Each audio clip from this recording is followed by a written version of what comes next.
Hello, my friend.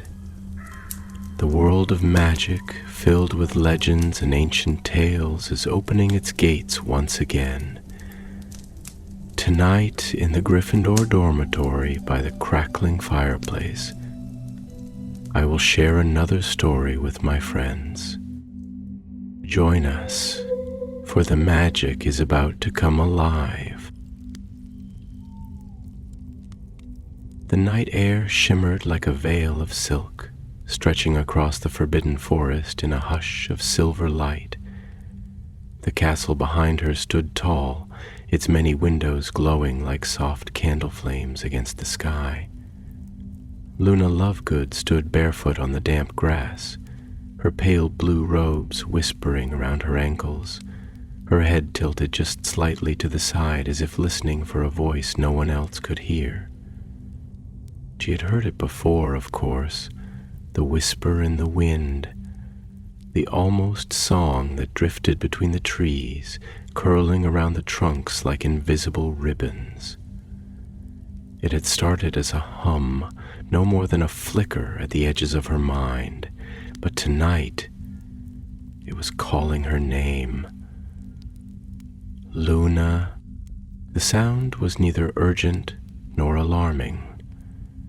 It was playful, like the wind teasing the leaves in a dance only they understood.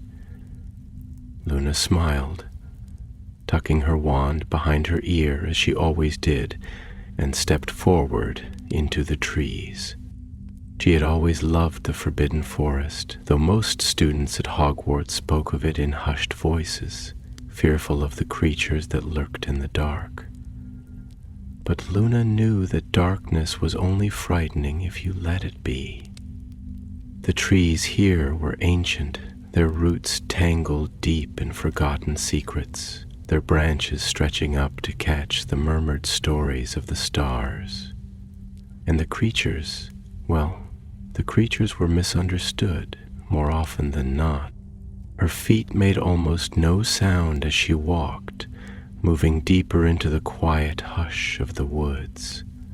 A soft mist curled around the base of the trees, cool against her skin, and the night air carried the scent of damp earth and blooming nightshade.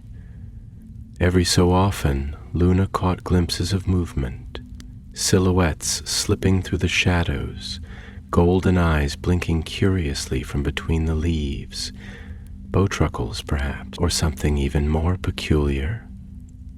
Luna. The voice was stronger now, a ribbon of silver sound threading through the air, winding around her like an unseen path. She followed it without hesitation, weaving through the towering oaks and willows, past tangled brambles and winding roots, until she found herself standing at the edge of a glade she had never seen before. The trees here bent inward as if whispering to one another, their gnarled branches twined with ivy. In the center of the glade stood an archway, ancient and strange, covered in vines that shimmered with tiny luminous flowers. It was made of stone, though it did not seem to belong to the earth. It pulsed faintly with a light that flickered like the embers of a dying star. Luna stepped closer. Her breath curled in the cool air as she reached out, her fingers brushing the stone. It was warm, impossibly so, as if the stone itself remembered something that had been waiting for a very long time. She took a step forward, and the world fell away. There was no sense of falling, only a slow unraveling, like threads being pulled from a tapestry. The night around her folded inward, the trees melting into a swirl of light and sound, and then nothing. Silence, stillness, then a breath. Luna opened her eyes. The sky above her was not the night sky she had known a moment ago. was something else entirely, a vast expanse of shifting colors, rippling like water touched by moonlight. The air was thick with the scent of something both familiar and strange, like the memory of a place she had never been. She was lying in a field of flowers, though calling them flowers seemed almost unkind, as if the word itself could not capture what they truly were. Their petals shimmered like glass, each one catching the light and scattering it into tiny constellations that hung in the air before dissolving like mist. When Luna sat up, the flowers swayed, not in the wind, but as if they were stretching toward her, greeting her like old friends. She smiled. "Oh," she murmured, brushing her fingers over the nearest bloom, "how lovely." A rustle to her left made her turn. Perched on a twisted branch, half hid in the shadows, was a creature unlike anything she had ever seen. It was no larger than a cat, but its body was covered in soft silver fur that glowed faintly in the dim light. Its eyes, impossibly large, round, and filled with swirling galaxies, blinked at her slowly.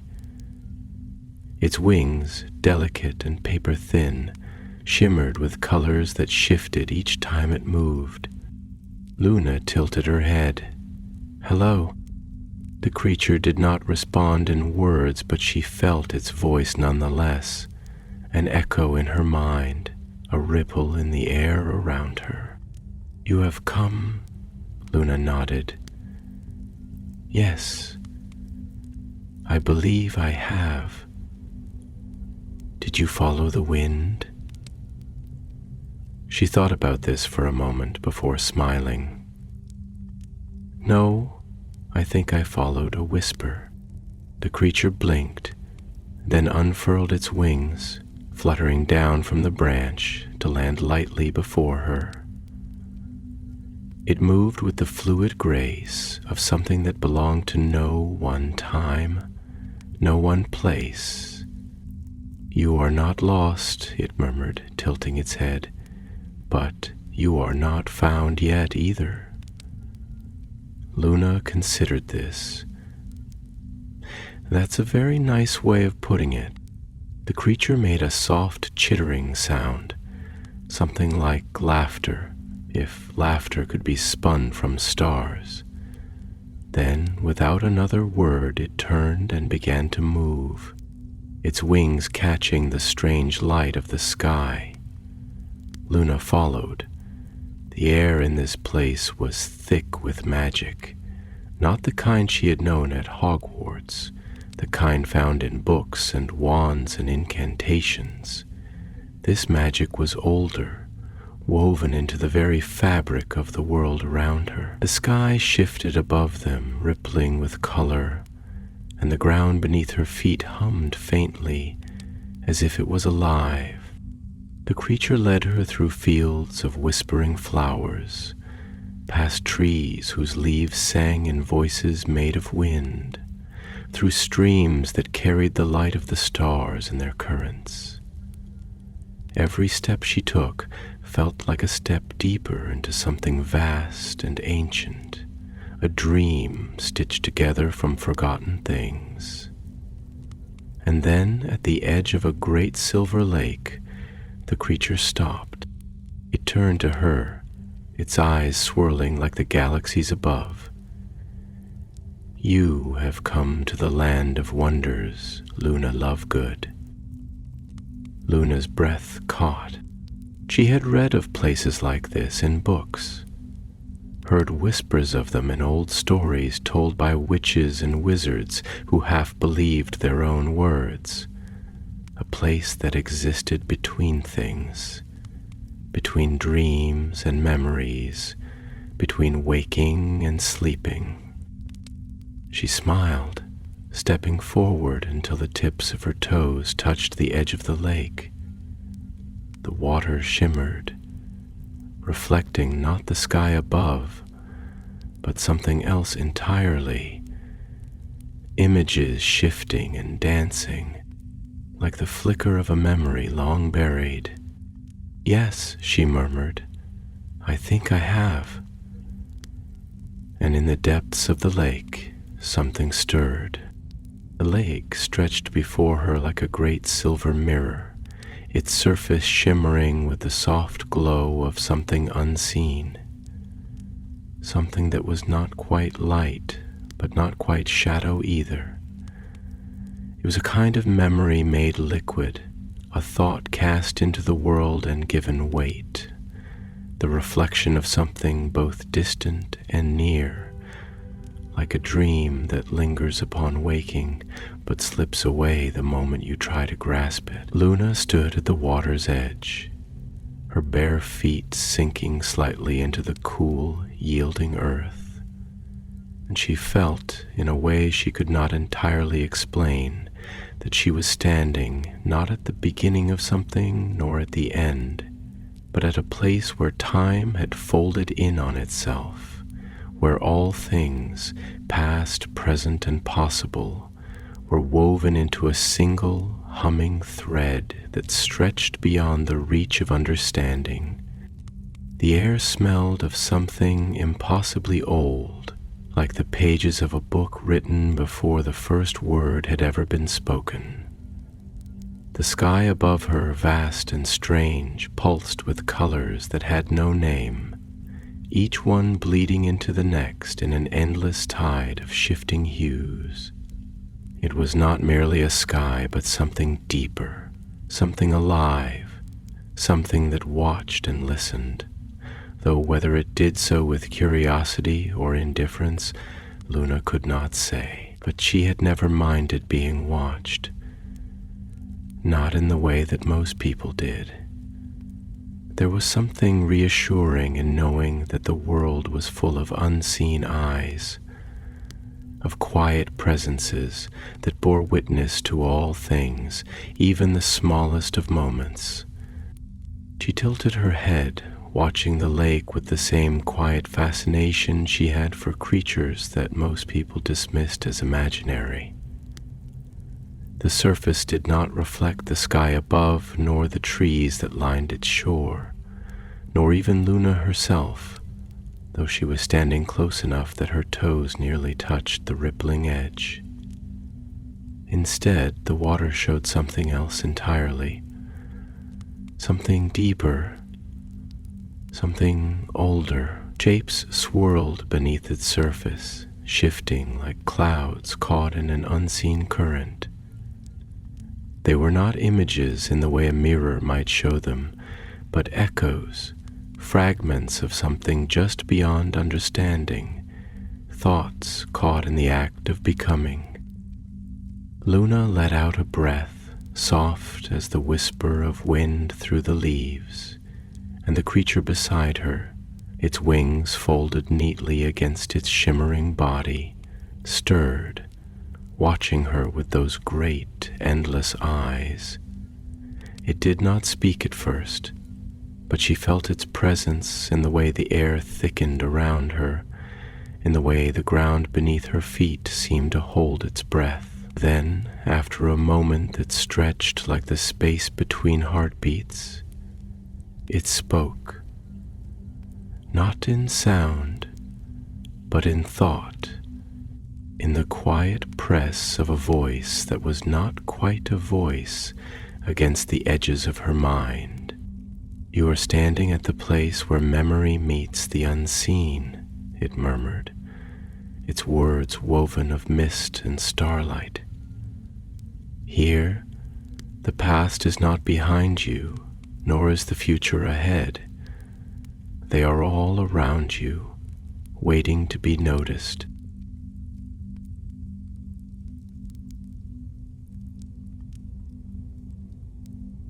Luna considered this for a long moment, her fingers brushing absent-mindedly against the hem of her robe, feeling the worn softness of the fabric, the way it had taken on the shape of her body over time, molded by movement and air and the passing of days. "That makes sense," she said at last, her voice quiet but certain, as if she were simply confirming something she had always known but had never quite put into words. It's like the way the stars in the sky are not really where they seem to be, but rather where they were long ago. We are always looking into the past, even when we think we are seeing the present. I suppose, in a place like this, the past might look back at us too. The creature's wings trembled slightly, catching the strange light that seemed to come from everywhere and nowhere all at once. "You see more clearly than most," it said, and there was something like approval in its voice, though it was not the kind that came from judgment or expectation, but rather the simple recognition of a truth that had been spoken aloud. Luna smiled faintly, tucking a stray strand of hair behind her ear. "I think it's just that I've never minded looking at things from different angles," she mused. "Most people like things to stay where they expect them to be. They like the sky to be the sky, and the ground to be the ground, and time to move forward in one direction only. But I've never thought it had to be that way. It seems much more sensible for things to be able to shift and change, to be more than one thing at once." The air stirred around her, carrying the faint scent of something sweet and fleeting, like the memory of a summer afternoon long after autumn has settled in. The lake, still rippling with shifting shapes, pulsed once as if something beneath its surface had stirred. Luna felt it like a distant echo in her bones, like the brush of something unseen against the edges of her thoughts. The creature beside her turned its luminous eyes toward the water. "It is waking." Luna did not ask what it was. Some things, she had found, were better left unnamed until they chose to name themselves. Instead, she knelt at the water's edge, her hands pressing lightly into the damp earth, and peered into the swirling depths. The reflections there had changed. Where before they had been shifting, uncertain, now they coalesced, forming something more solid, more real. A figure stood within the water, though it was not merely a reflection. It was a shape woven from silver light, its form flickering like a candle flame caught in a breath of wind. It did not have a face, not in the way that Luna understood faces, but it had eyes, deep, knowing, filled with the weight of something vast and ancient. They were not kind, nor were they cruel. They simply were, watching. Luna felt no fear. She had met many things that others would call strange, and she had learned long ago that strangeness was not the same as danger. It was simply something that most people did not understand, and things that were not understood were often feared. But Luna had never been afraid of what she did not understand. If anything, she found it rather exciting. "Hello," she said, her voice carrying across the surface of the lake like a pebble skipped across water. The figure did not move, but its presence thickened, like the deepening of shadows just before dusk. When it spoke, its voice was not sound, but sensation, a tremor in the air, a ripple in thought. "You have come to the place where lost things go." Luna considered this, tilting her head slightly as if listening to something only she could hear. "I suppose I have," she said at last, "though I didn't mean to. Or perhaps I did. It's hard to say, really. All who come here are searching for something."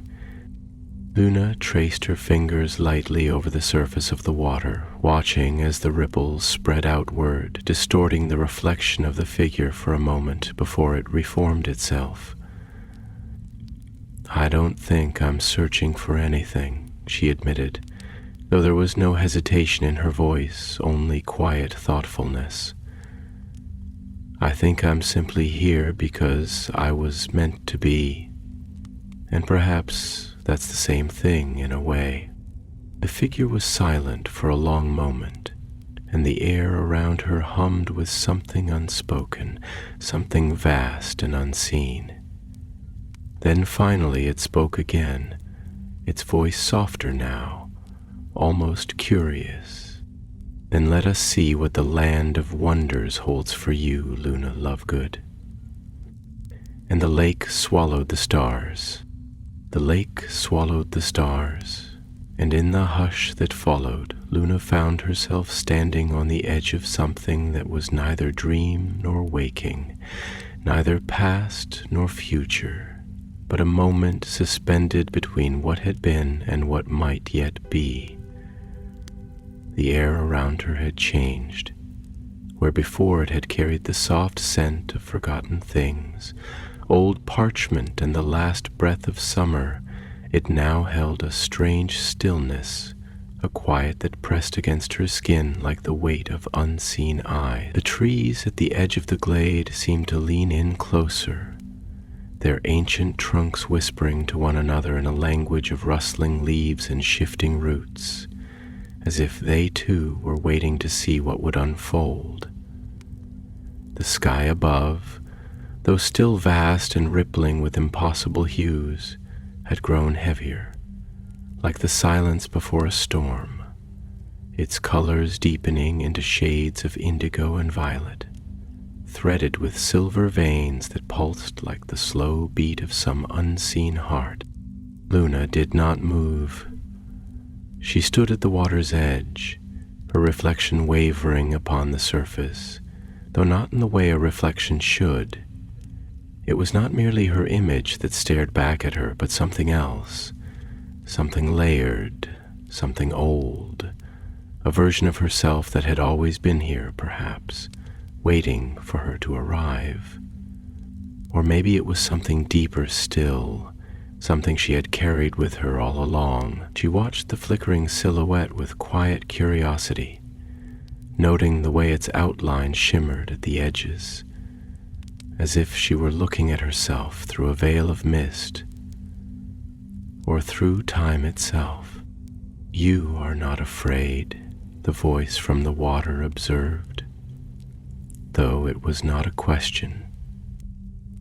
It was a statement woven from the hush between heartbeats, from the pause between the inhale and the exhale, from the spaces where silence held its breath. Luna considered this. It was true. Fear had not touched her, not in the way that it might have touched others. But it was not because she was fearless. No, she had known fear, in many shapes and shades, in the quiet loneliness of childhood, in the ache of missing things that could never return, in the weight of knowing that some things could never be fully understood, only accepted. But fear, she had found, was often less about the thing itself and more about the shape we gave it, and she had never minded shapes that were strange. "I suppose I don't see the point in being afraid," she said at last, tilting her head slightly as she spoke, as if listening for a whisper carried on the wind. "Fear is only a shadow cast by the unknown, and I've always found the unknown to be rather interesting. I think it's because it doesn't try to explain itself. It simply is, and it waits to be understood. People are afraid of what they don't recognize, but I've always thought that unfamiliar things are just waiting to become familiar." The reflection shifted, the ripples in the water distorting its form for a moment before it settled again, watching her with the same unblinking, knowing gaze. "And yet," it murmured, "you are searching." Luna smiled faintly, the corners of her lips curving like the crescent moon resting on the horizon. "Am I?" she mused. though she did not sound surprised. She traced a finger along the surface of the lake, watching as the ripples spread outward, distorting the reflections of the stars that floated upon it. "I think searching is just another way of asking a question," she continued. "And I've always liked questions more than answers. Answers are still, but questions move like water. They lead somewhere, even if you don't know where just yet." The air around her seemed to hum in response, and the sky above shimmered, the colors shifting again, deepening into something more fluid, as if the fabric of the world itself was listening. The creature beside her, the one with the silver fur and the wings made of light, stirred slightly. Its gaze locked onto the water, as if it too was waiting for something to take shape. "You are not like the others who have come before," the voice from the lake murmured, and there was something in its tone, not quite amusement, not quite curiosity, but something deeper, something laced with the weight of time. Most come searching for something lost, something taken, something forgotten. You, Luna Lovegood, come with only wonder in your hands. Do you not long for something? Luna considered this, and for a moment the wind played with the strands of her pale hair, lifting them in a whisper-soft dance before letting them fall again. Did she long for something? Perhaps she did, though not in the way that most people meant. She did not ache for lost things, not anymore. She had learned long ago that longing for what was gone did not bring it back, that memories were like butterflies, beautiful, fleeting, impossible to hold without losing something in the grasp. But she supposed there was something inside her, something that had always been there, a quiet sort of pull toward the unseen, toward the spaces between things, the whispers in the wind that most people did not stop to hear.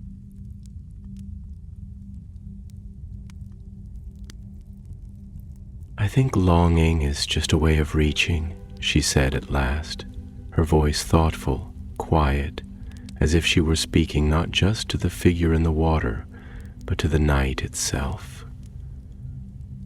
"And I suppose I have always been reaching, but not for something lost, more for something waiting."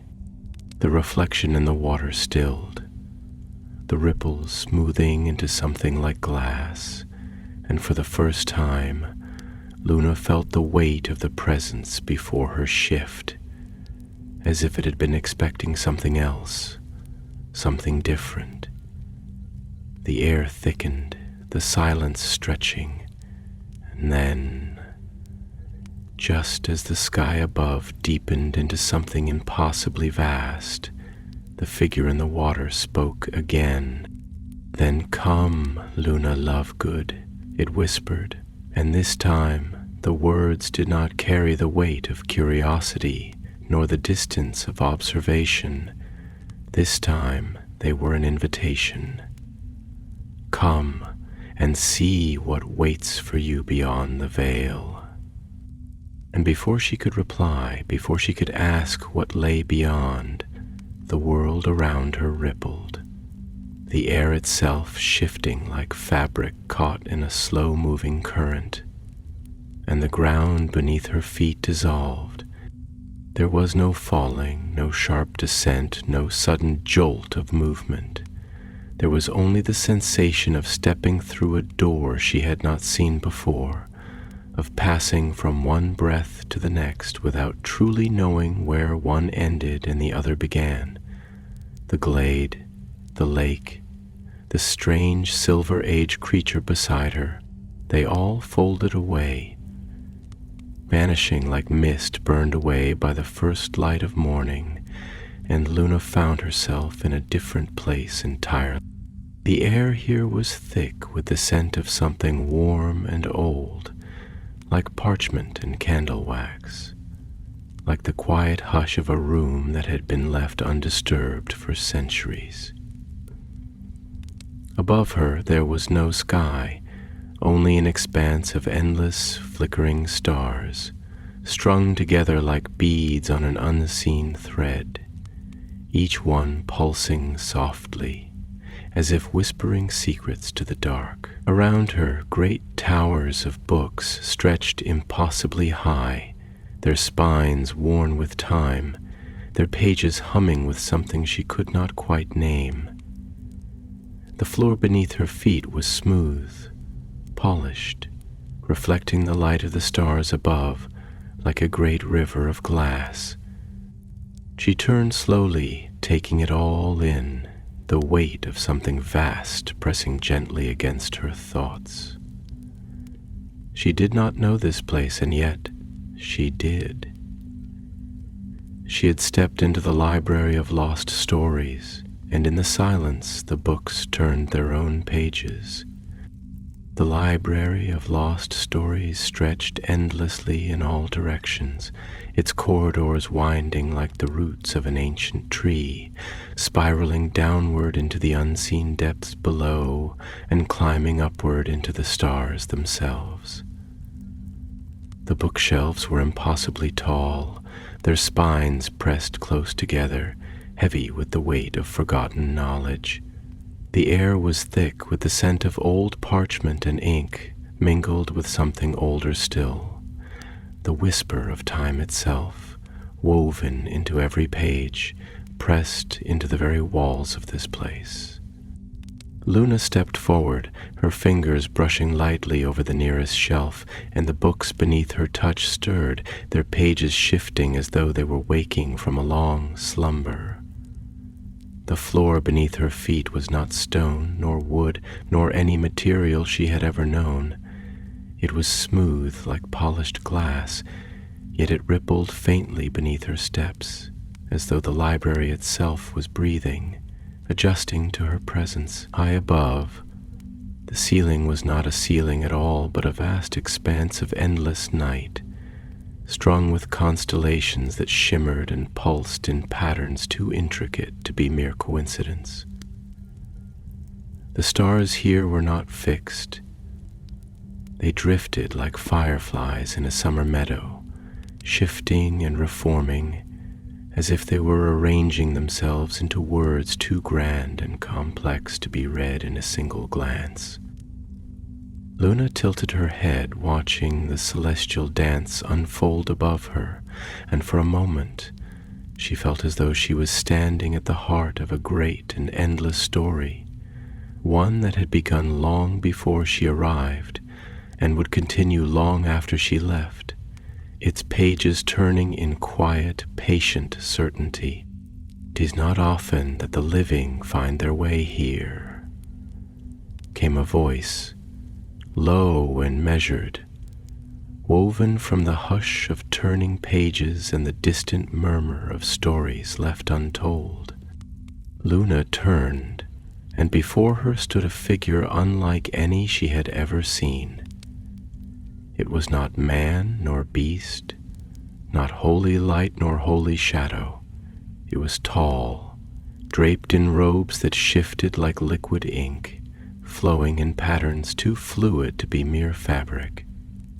Its face was obscured by a veil of silver mist, but its eyes, if they could be called eyes, gleamed from within, vast and deep like the reflections of galaxies caught in a pool of still water.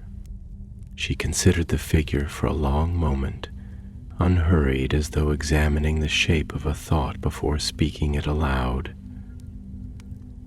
"I don't think I found my way here at all," she said, her voice as soft and weightless as the dust that drifted through the air, catching the dim glow of lanterns that burned without flame. "I think this place was always waiting for me, or maybe I was waiting for it." The figure regarded her in silence, its presence shifting, the edges of its form blurring slightly, as if it were made not of flesh but of memory itself, something shaped by the stories it contained. A curious perspective, it mused, its voice carrying the weight of ages, the cadence of a storyteller who had seen lifetimes pass like autumn leaves carried on the wind. Most who come here do so in search of something lost, something taken. But you do not seem burdened by... Luna considered this, her fingers tracing idle patterns in the dust that swirled at the edges of her robe. I suppose loss is only a matter of perception, she said thoughtfully. Something is only truly lost if it is forgotten. And I don't think anything is ever truly forgotten. Not really. Memories may fade, stories may change, but the echoes of them remain, even if only in the feeling they leave behind. The figure's form shifted again, as though its very essence was woven from thought, from reflection, from the ebb and flow of time itself.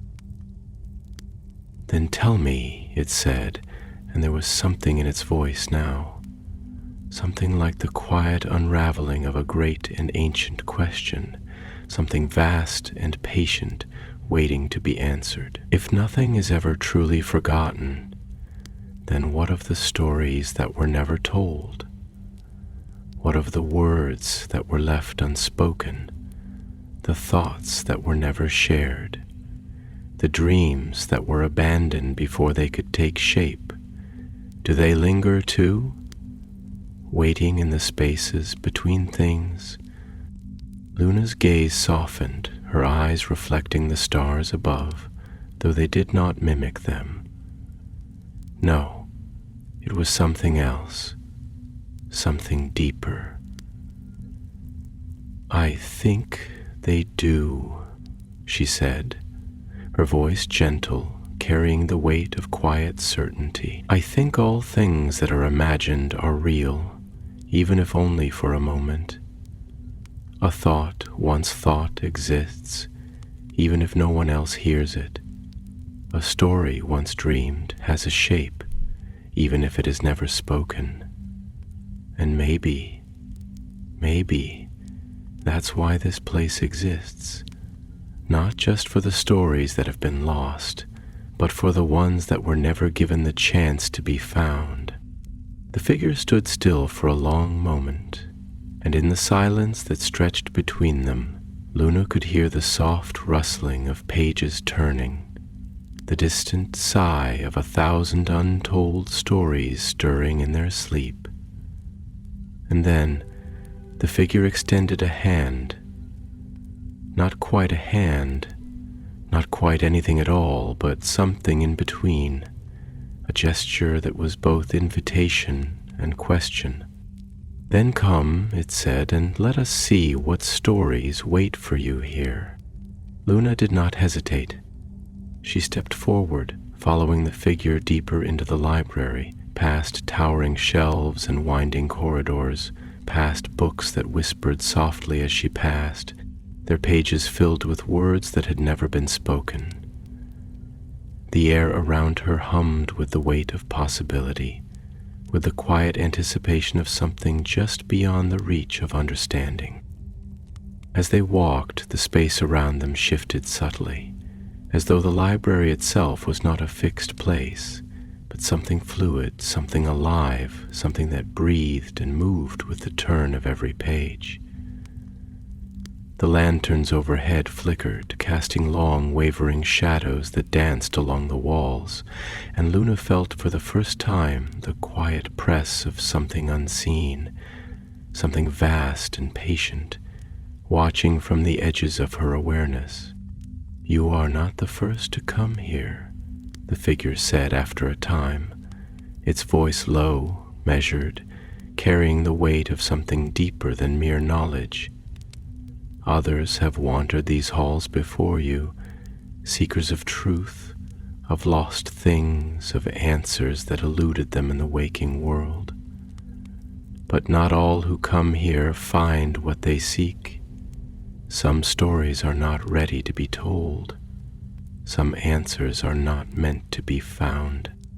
Luna nodded, her gaze drifting across the endless shelves, her fingers brushing lightly over the worn spines of books that had never been opened. "That makes sense," she murmured. "A story isn't just words on a page, after all. It's a living thing. It has to be ready to be known, just as the person reading it has to be ready to understand. I think some stories are like seeds. They have to wait for the right season to bloom." The figure was silent for a long moment, then inclined its head ever so slightly, as though acknowledging something unspoken, something vast and inevitable. "Then tell me, Luna Lovegood," it said, its voice softer now, almost reverent. "What story waits to be told in you?" Luna did not answer at once. Instead, she turned her gaze upward, watching the drifting constellations overhead, the slow, quiet dance of stars forming patterns too intricate to be coincidence. And as she watched, she felt something stir within her. Not fear, not uncertainty, but something else.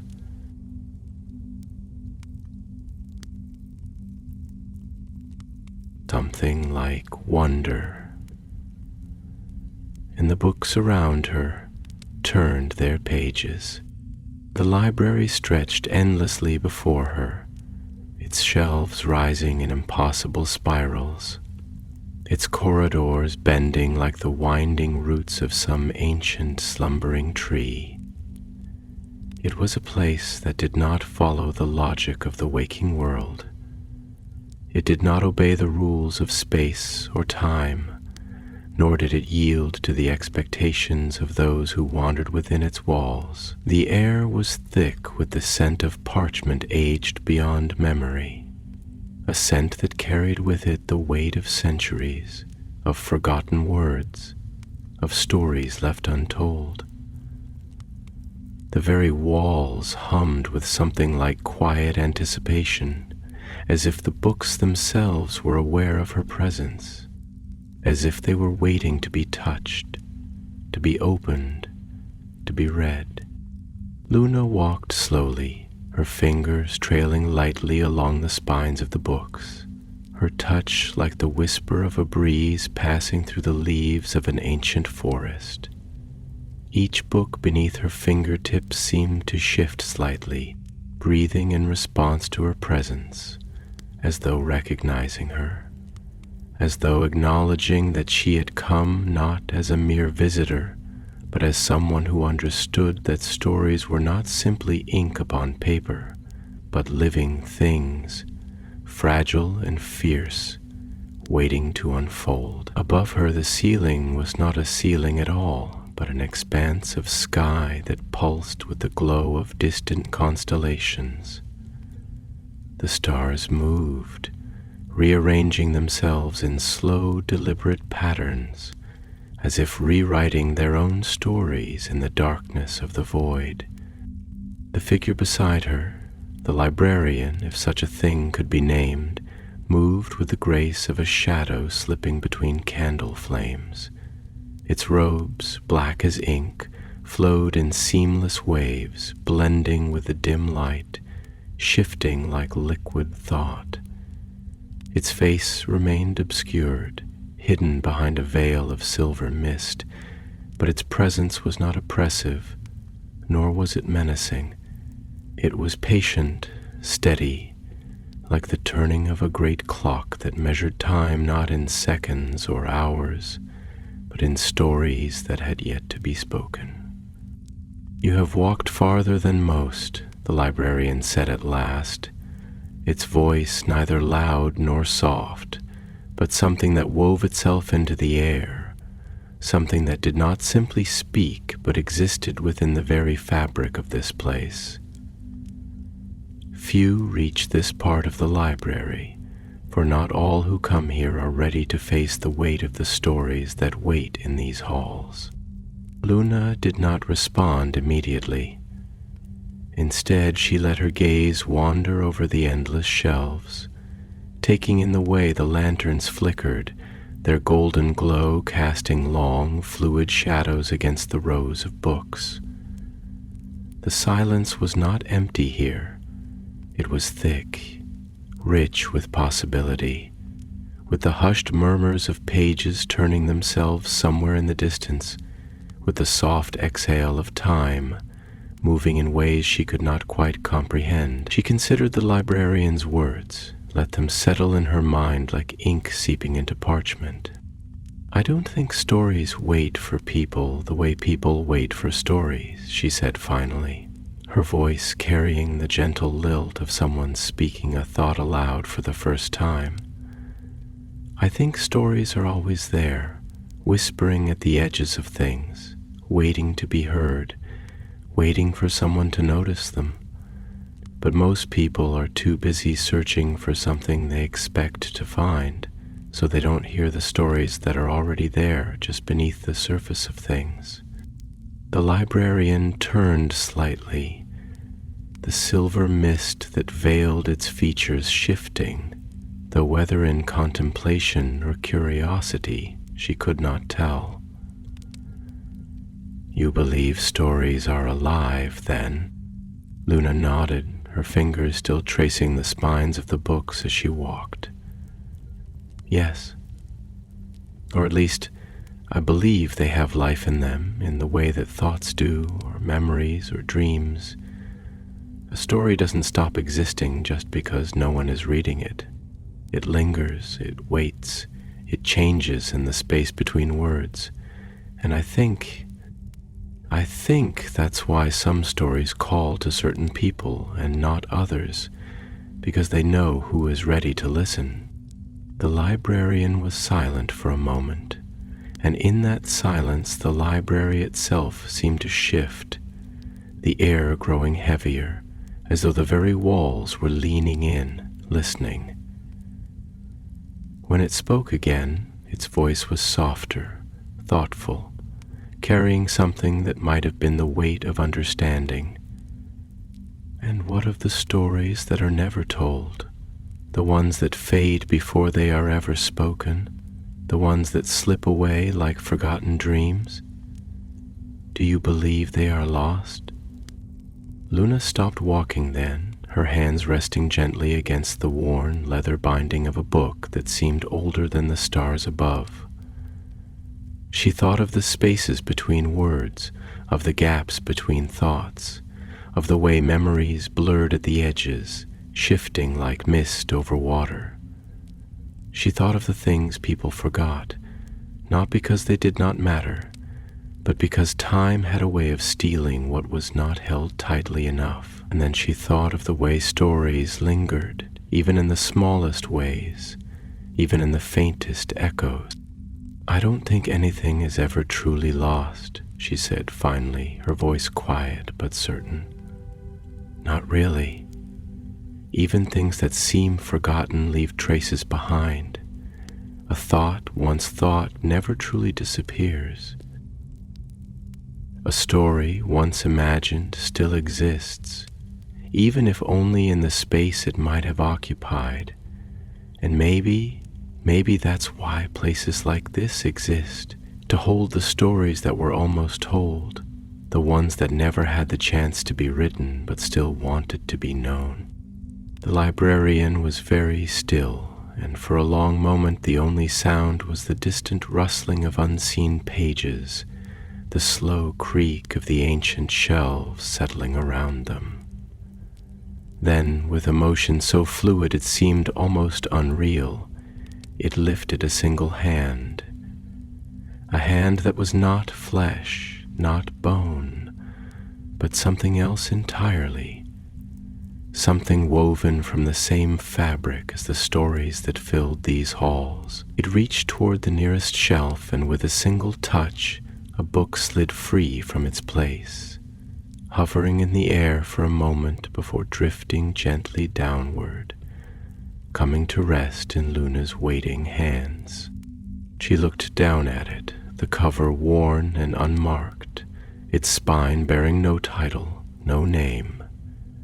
It was light, impossibly light, as if it had been waiting for her all along, as if it had no weight until she touched it. "This," the librarian murmured, "is a story that has never been read. It has no beginning, no ending, no words to define it, and yet it has always been here, waiting for someone to give it shape." Luna ran her fingers lightly over the cover, feeling the faint pulse of something beneath her fingertips. It did not feel empty. It did not feel unfinished. It felt like something that had been held in the quiet for a very long time, something that had been waiting for a voice to bring it to life. She looked up at the librarian, her expression calm, her pale eyes filled with something quiet and knowing. "Then, I suppose," she said softly, "it's time for this story to be told." And as she opened the book, the library shifted. The stars above flickered, their light stretching downward, spilling across the shelves in rivers of silver glow. The books around her trembled, their pages rustling as if caught in a sudden wind, and the air itself thickened with the weight of something vast, something unseen, something waking from a slumber that had lasted longer than time itself. The world did not vanish, did not dissolve, but it changed, reshaping itself, folding into something new, something waiting, something that had never been spoken before. And in the hush of the library, in the breath between one word and the next, the story began. The book in Luna's hands was not like any book she had ever held before, not merely in its weightlessness, nor in its absence of a title or any markings to hint at the story within, but in the way it seemed to breathe. It was a subtle thing, a sensation more than a movement, like holding a living thought, a whisper unspoken, an idea waiting just beyond the reach of language. The cover, though smooth and worn, did not feel like leather nor parchment, but something else entirely. Something older, something softer, something like the memory of a touch rather than the touch itself. And beneath her fingertips, the faintest hum, a pulse, as though the book contained not just a story but a heartbeat, steady and patient, waiting for her to listen. Luna let out a slow breath, watching the way the air before her shifted in response, as though the very library itself was holding its breath along with her. The lanterns overhead flickered, their golden glow casting restless shadows along the towering shelves, and the air carried the scent of something rich and ancient. Paper and ink, yes, but also something deeper, something more elusive, like the forgotten perfume of autumn leaves pressed between the pages of an old diary, or the lingering warmth of a story whispered beside a fire long after the flames had died. She traced the edge of the cover with one finger, thoughtful, feeling the weight of the moment settle into her bones. Not a heavy weight, not an anchor, but something gentler, like the quiet gravity of knowing she had stepped into a moment that was waiting to become something more. She had always believed in the importance of moments, in the way time did not simply move in a straight line but folded in on itself, curling like ribbons of smoke, carrying echoes of things left unsaid. And now, here, in this place where stories drifted like lost constellations waiting to be mapped, she felt that familiar certainty again, that sense that she was exactly where she was meant to be, even if she did not yet understand why.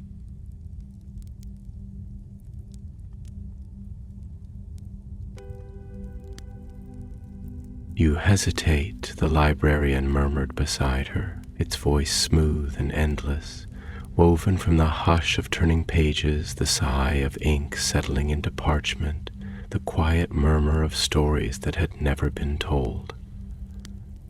It was not an accusation, nor was it a command.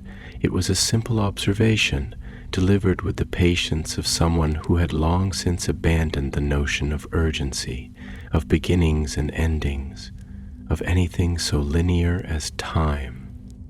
Luna did not look up immediately. Instead, she let her fingers rest lightly against the cover of the book, her pale lashes flickering as she considered the weight of the librarian's words, turning them over in her mind like smooth stones collected from the bed of a river. "It isn't hesitation," she said finally, her voice soft but steady, her words curling into the air like threads of silver mist, not the kind that comes from fear, at least. It's more like reverence, like when you hear a song from far away and you don't want to step too close too quickly because you might scare it away before you've had the chance to listen properly. Some things ask to be approached gently, with quiet steps, with the patience to let them come into focus on their own. The librarian inclined its head slightly, as though considering her words, its form shifting at the edges like ink dissolving into water. A delicate thing, then, it mused, this act of storytelling. A balance between holding too tightly and letting go too soon. And yet, once the first word is spoken, the shape of the story changes, does it not? It becomes something that is no longer just yours, but something shared, something given, something set adrift in the current of understanding. Luna smiled faintly, the expression small and knowing, as though the librarian had merely spoken a truth she had always carried with her, tucked away in the quiet places of her mind. "I suppose that's why stories are so much like people," she said, tilting her head slightly, her gaze distant, thoughtful. "They change when they are seen, they shift when they are told, and even when they are written down, even when they seem fixed and certain, they are never quite the same twice, because the person reading them is never quite the same twice either." The librarian did not respond immediately, and in the pause that followed, Luna could hear the subtle movement of the library around them, the rustle of unseen pages turning, the distant echo of footfalls that belonged to no one she could see, the faint hum of something vast and ancient, like the heartbeat of the place itself. The air was thick with something unspoken, something almost sacred, as though the walls of the library were listening, as though they had been waiting for someone to speak these words aloud. "You understand more than most," the librarian said at last, and there was something different in its tone now, something softer, something almost like gratitude. "Many who come here seek only answers. They search for knowledge as though it is a thing to be held, to be kept, to be possessed. But you understand that knowledge is not something that can be owned. It is something that moves, something that grows, something that cannot be kept in a cage." Luna considered this, and after a moment she nodded, her fingers still resting against the cover of the book. "I've always thought of knowledge like the wind," she murmured, her voice quiet but certain. "It carries things with it, stories, ideas, whispers of things too small to see.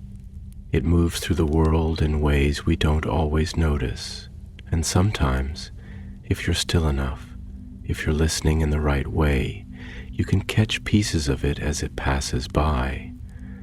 But you can't trap it, you can't hold it in your hands and expect it to stay the same. The librarian was still for a long moment, and then slowly, it extended a single hand. Not quite a hand, not quite anything at all, but something that shimmered at the edges, something that felt more like an offering than a gesture. "Then tell me, Luna Lovegood," it said, its voice carrying the weight of a question far older than words. "If stories are like the wind, if knowledge is something that moves, then what will you do with the story you hold now? Will you let it pass through your hands like a whisper, or will you give it the breath it needs to take shape?" Luna did not answer immediately. She looked down at the book, at the unmarked cover, at the weightless shape of something waiting to be known, and she felt the quiet hum of possibility settle into her bones. And then slowly, gently, she opened it. The library trembled, not with violence, not with destruction, but with movement, with breath, with the gentle unraveling of something that had been waiting to be spoken. The lanterns flickered, their light stretching, bending, reaching, as though drawn toward the pages that had been closed for longer than time itself. The shelves creaked, the books stirred, and the stars above pulsed brighter, their patterns shifting, rearranging, forming words too grand to be spoken in a single breath. And as Luna gazed down at the open pages, at the words that had begun to write themselves across them in silver ink, she felt something vast and boundless settle around her. Something like understanding, something like wonder. The story had begun, and she was ready to listen. The book lay open in Luna's hands, though to call it simply a book would have been a disservice to the weight of what it carried. It was not merely pages bound in leather, nor ink pressed onto parchment.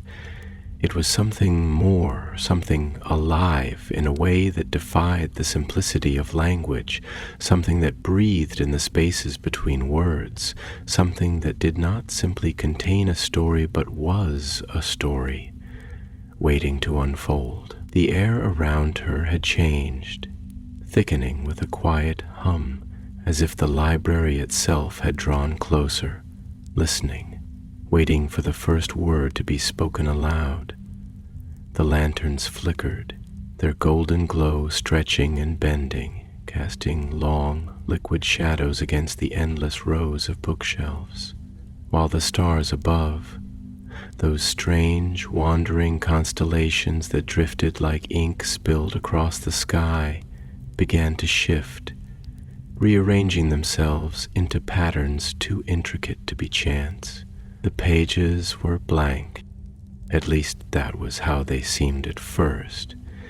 The creamy parchment smooth beneath her fingertips, untouched by ink, unmarked by any sign of the story that was supposed to rest within them. But as Luna watched, something stirred beneath the surface, faint at first, a whisper of silver tracing along the edges, like frost forming on glass. The letters did not appear as they did in ordinary books. They did not rest obediently upon the page, fixed and certain, waiting to be read. Instead, they shimmered just beneath the surface, shifting and reforming, words appearing only for a breath before dissolving, rearranging, slipping back into the unknown. They were not meant to be taken all at once, not meant to be consumed as static truths. They were fluid, alive, responding to the thoughts of the reader, reshaping themselves with every passing moment, as if waiting to be understood in the right way. The librarian, silent beside her, observed without intrusion, its presence steady, like the gravity of an old tree standing watch over the turning of the seasons. It did not ask her to read aloud, nor did it press her for understanding. Instead, it simply waited, as if it knew that stories could not be rushed, that they had to reveal themselves in their own time, in their own way, and so Luna did not rush either. She traced a finger along the edge of the page, thoughtful, watching as the letters beneath the surface trembled in response, flickering between shapes, testing possibilities, waiting to settle. "It isn't just a book," she said at last, her voice quiet but steady, not in the way of someone unsure, but in the way of someone speaking into a silence that was listening. "It's something more. It's like a memory that hasn't been remembered yet, or a dream that hasn't been dreamed. It doesn't just hold a story. It's waiting to become one, waiting for someone to give it shape." The librarian inclined its head slightly, a gesture of acknowledgement rather than agreement, for it did not seek to correct or confirm, only to observe. "And what shape will you give it?" it asked, its voice woven from the hush of the library itself, from the breath between turning pages, from the quiet patience of things that had endured the weight of time. "What story waits within you, Luna Lovegood, that will bring these words into being?" Luna considered this for a long moment, the question settling into the quiet spaces of her thoughts. She had never been someone who searched for meaning in the way most did. She did not believe that answers were things to be hunted down or captured, as if they were creatures that could be tamed.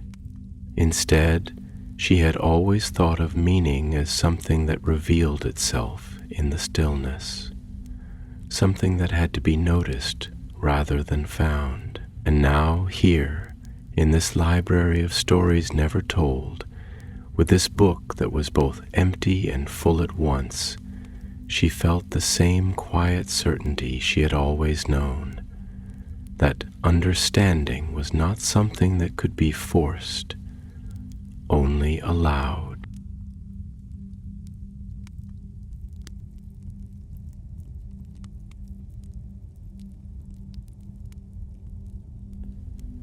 "I don't think the story is mine alone to tell," she said at last, running her fingertips over the surface of the page, feeling the letters tremble beneath her touch like the ripples of a pond disturbed by a falling leaf.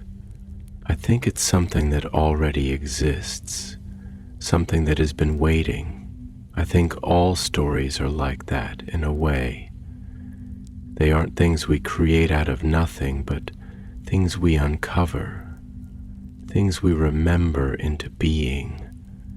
They're already there, woven into the fabric of things, into the way the stars move, into the spaces between words, into the hush before a breath. We don't make stories, we listen for them." The librarian watched her, and though its face remained veiled, though its form remained shifting and uncertain, there was something in the air around it, something that suggested it was pleased. Not in the way that a teacher is pleased with a student for giving the correct answer, nor in the way that one might be pleased by something expected. It was deeper than that. It was the kind of pleasure that comes not from agreement, but from recognition, the quiet, steady acknowledgement of something understood. "If all stories are waiting," it said, "then why is it that some are never told?" Luna smiled, tilting her head slightly as if she were listening for a sound just beyond the range of hearing. "Because not all stories are ready," she answered. "Some stories need time. Some stories need silence. Some stories need someone to listen in just the right way, at just the right moment. A story that is told too soon is like a seed planted in winter. It cannot take root, it cannot grow. But that doesn't mean it is gone. It only means it is waiting for its season." For a long moment there was only quiet between them, the soft, endless hush of the library stretching out in every direction, the books whispering softly in their sleep. And then, as if in answer to her words, the letters beneath her fingertips settled. They stopped shifting, stopped rearranging, stopped flickering between possibilities. They became. Luna let out a breath, soft as the sigh of a turning page, and she read. The words were not what she expected. They did not tell of distant lands or grand adventures, of battles fought or heroes named. They were quiet words, soft words, words that carried the weight of something deeply, deeply personal. They spoke of things long forgotten, of echoes in the wind, of a girl who had walked alone through forests unseen, of hands reaching for something just out of sight. They were her words, not words she had written, not words she had spoken, but words that had always been within her, waiting to be heard. And as she read, the library changed. The shelves stretched taller, reaching toward the constellations above, and the stars shifted in response, their light spilling downward like threads of silver, weaving themselves into the very fabric of the books below. The lanterns burned brighter, casting light into corners that had never known illumination, and the floor beneath her feet trembled, not in fear, not in warning, but in recognition. Luna closed the book, holding it close to her chest, feeling the warmth of it, the quiet hum of something that had found its voice at last. And she knew, with the same certainty that she had always carried with her, that she had not simply read a story. She had become one. And the story was not over yet. The library seemed to shift around her, though it did not move in any way that could be measured by ordinary senses. It was not a place bound by walls or corridors, nor by the simple arithmetic of distances that could be walked. It was alive in a way that was difficult to explain, as if the very air within its depths was woven from stories themselves, as if every word ever spoken or unspoken hummed beneath the surface, waiting to be remembered. The shelves no longer simply stood where they had been before. They existed in the way that dreams do, fluid, drifting, forming and reforming according to the unspoken rhythm of thought. The stars overhead pulsed softly, casting their silver glow down onto the endless pathways between the shelves, their constellations shifting in patterns too intricate to be mere chance, too deliberate to be random. Luna held the book close to her chest, feeling its quiet warmth, the hum of something that had found its voice after a silence too long endured.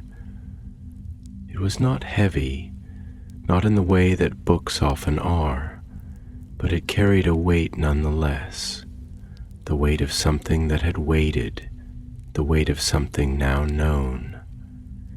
It was a weight that did not burden, but one that settled into her like the presence of an old friend, familiar yet mysterious, understood yet infinite. The librarian stood beside her, still, silent but watchful, its form flickering slightly at the edges as if it was not entirely bound to a single shape. It did not ask her what she had read, nor did it press her for understanding.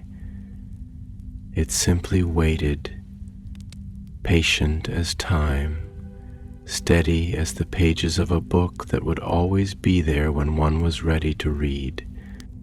Luna exhaled softly, and when she spoke, her voice was calm, certain, yet filled with the quiet awe of someone who has stepped beyond the edge of something vast and unknowable.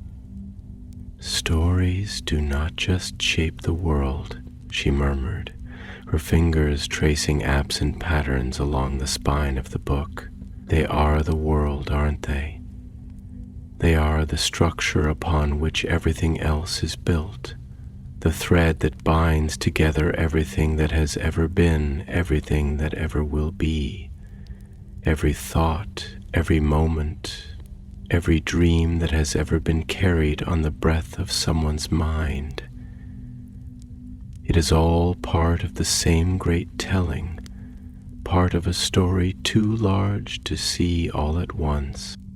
The librarian tilted its head slightly, considering her words, and when it spoke, its voice carried the weight of something vast and endless, something that had known more stories than could ever be written, something that had existed long before words had even learned how to take shape. "If that is true," it said, its tone soft, measured, like ink seeping into parchment, "then tell me, if all things are stories, then what of those that are forgotten? What of those that are silenced before they are ever spoken? Do they cease to be, or do they linger, waiting in the spaces between words?" Luna's lips curved into a small, knowing smile, and she looked up toward the drifting constellations, watching the way the stars rearranged themselves, shifting like ink upon the sky. "I don't think anything is ever truly lost," she said after a moment, her voice quiet but certain, "not in the way people often think. A story that is forgotten does not disappear, it simply finds another place to rest, another shape to take, another way to be known. Sometimes it waits in the hush between heartbeats, in the silence between raindrops, in the empty spaces where words were meant to be spoken but never were. And sometimes, if you listen in just the right way, if you are still enough, quiet enough, open enough, you can hear them again. You can remember them back into being." The librarian was silent for a long while, and in that silence the library itself seemed to breathe, the shelves settling, the stars overhead flickering in recognition of something understood. When it spoke again, there was something different in its tone, not surprise nor admiration, but something softer, something like a nod given not in approval, but in acknowledgement of something that had always been true. "Then that is what you will do," it murmured, "for the story that you hold in your hands." Luna looked down at the book, at the silver-streaked pages that had not been written with ink but with something older, something deeper. She had not simply read this story, she had lived it, had walked within it, had breathed it into being. It had always been part of her, just as she had always been part of it. And now it was ready to be spoken aloud. Slowly, carefully, she turned back to the first page, watching as the letters shimmered beneath her gaze, waiting. She could feel it in her chest, in the spaces between her ribs, in the quiet corners of her mind. This was not just a book, not just a story. This was something that had waited for her, something that had always belonged to her, even before she had known to look for it. And so she began to read. Her voice carried through the library like a ripple across still water, the words settling into the air as though they had always been meant to exist there. And as she spoke, the world around her began to shift. Not in a way that was alarming, not in a way that suggested anything was being lost, but in a way that felt like something was being remembered.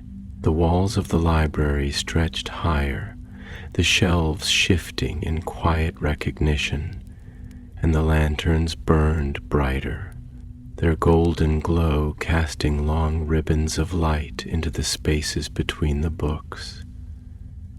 The air itself thickened with meaning, as though the library was leaning in, listening, holding its breath. The stars overhead rearranged themselves once more, forming constellations Luna did not recognize, and yet somehow she understood them all the same. They were not simply shapes, they were stories, names that had been forgotten by the world but not by the sky.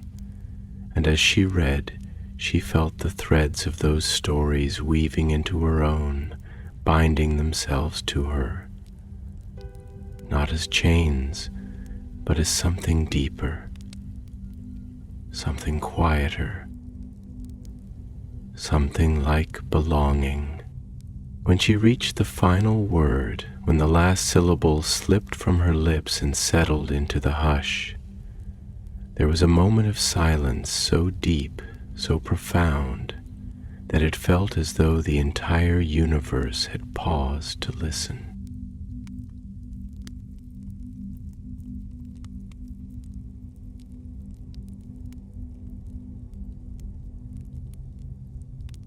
And then the book closed. The library exhaled, the stars pulsed, and Luna knew. She had not simply read a story. She had not simply spoken words into the air. She had become a story, and she had always been meant to be one. The librarian stepped forward, and though its face remained veiled, though its presence remained vast and unknowable, there was something in the way it inclined its head, something in the way the very walls of the library seemed to sigh, that told her it understood.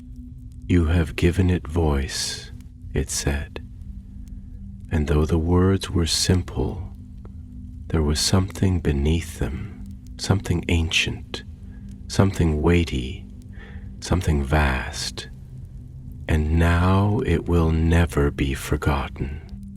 Luna smiled, and as she stepped forward, as she walked toward whatever waited beyond the shelves, beyond the stars, beyond the edges of the library itself, she knew. Somewhere in the spaces between things, another story was already waiting, and she would be there to listen. The world did not return all at once, nor did it remain fixed in place as Luna stepped beyond the last whispered echoes of the library. Instead, it unfolded, fluid and shifting like the turning of a great celestial page, as if the very fabric of reality had been rewritten in the ink of forgotten dreams. The air around her felt different now, not merely full of magic, but made of it, woven from the same quiet hum that lingered in the space between words, the same unseen force that carried old stories forward through time, allowing them to find new voices in new hands. She was no longer merely a visitor in this place. She had become a part of it, as if the act of speaking the story aloud had bound her to it, entwined her existence with the unspoken fabric of things too vast to be fully understood. The stars above still hung in their strange, shifting constellations, their slow dance unbroken, their glimmering light casting a soft, silvery glow upon the world below. But the library itself was no longer visible, as though it had never truly been a place at all, but rather a moment, a breath held between the past and the future, waiting only for the right person to find it. And now, as Luna stood beneath that endless sky, she felt the whisper of something new brushing at the edges of her thoughts, something gentle yet insistent, like the first stirrings of wind before a great and distant storm. She turned, her bare feet pressing lightly against ground that was neither earth nor stone, but something in between, something soft and warm, as if the land itself had been woven from strands of memory and light. The space around her was vast, stretching outward in all directions, an endless field of golden mist that curled and shimmered like smoke caught in slow motion. It was neither day nor night here, neither morning nor twilight, but something softer, something weightless, as if time itself had unraveled at the edges, spilling gently into the spaces beyond understanding. And then movement, a shape emerging from the mist. Luna watched as it approached, unhurried, its form taking shape with the same quiet inevitability of ink blooming across parchment. It was tall, draped in robes of flowing silver, its features veiled in shifting light, its presence neither heavy nor weightless, but something in between, something that belonged to this place in the way that the moon belongs to the sky. She knew before it even spoke that this was not the librarian, not the guardian of the library's endless halls, nor a keeper of stories already written. No. This was something different. This was a beginning. The figure stopped before her, and though its face remained obscured, Luna could feel its gaze upon her, deep and knowing, as though it was not looking at her but through her, seeing the shapes of the thoughts that curled just beneath the surface of her mind, the quiet echoes of things she had yet to say aloud. "You have spoken the story," it said, its voice like wind moving through ancient trees, steady and slow, carrying the weight of something that had existed long before words had learned how to take shape. "You have given it form, and now it is time for the story to become something more." Luna tilted her head slightly, considering this, her expression soft, thoughtful. Stories are always becoming something more, she murmured, her voice quiet but certain, her words drifting into the mist like falling leaves carried on unseen currents. They don't end, not really. Even when the last page is turned, even when the final word is spoken, they keep going. They live in the people who hear them, in the ones who carry them forward, in the way they change and grow with each new telling. A story is never just a story, it's a seed. And once it's planted, it keeps growing, even in ways we can't always see. The figure inclined its head, and for a moment, the mist around them seemed to tremble, shifting in response, as if the very air recognized the truth of what she had spoken. "Then tell me," it said, its voice softer now, more like the hush of turning pages than the wind itself. "If a story is a seed, then what is it that grows from yours? What has your telling of it changed?"